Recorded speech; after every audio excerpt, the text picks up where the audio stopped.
Confiance Princess. Nkaba niga umwaka wa kabiri primaire. Mbere y'uko mbabwira ikibwiriza cyanjye, reka tubanze dusenge.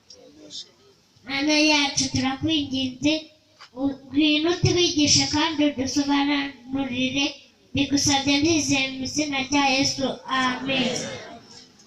Turebe muri Bibiliya isomo riboneka mu Migani 22 umurongo wa 6.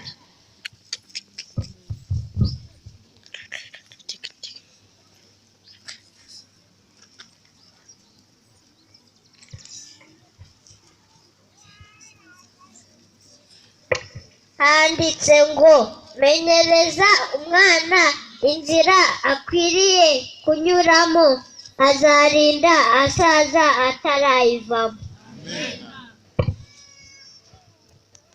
Rero inzira ni ebyiri, inzira nziza n'inzira mbi. Wamenyereza umwana wawe inzira mbi, yarinda asaza atarayivamo. Wamenyereza nziza, yarinda asaza atarayivamo. Ngiye kubabwira agatekerezo k'umwana bamenyereje inzira mbi, bakamumenyereza ko batura igiceri gusa.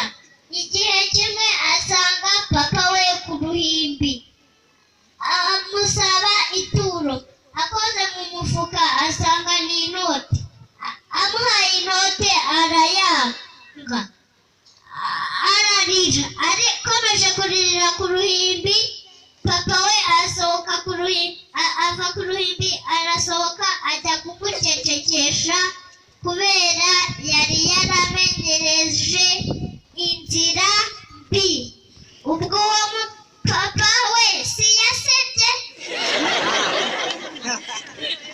Ngiye kubabwira agatekerezo k'umwana bamenyereje inzira nziza, bakamubwira ko bagomba gusenga. Icyo bagiye gukora cyose bagomba gusenga. Yahuye n'ikibazo agomba gusenga.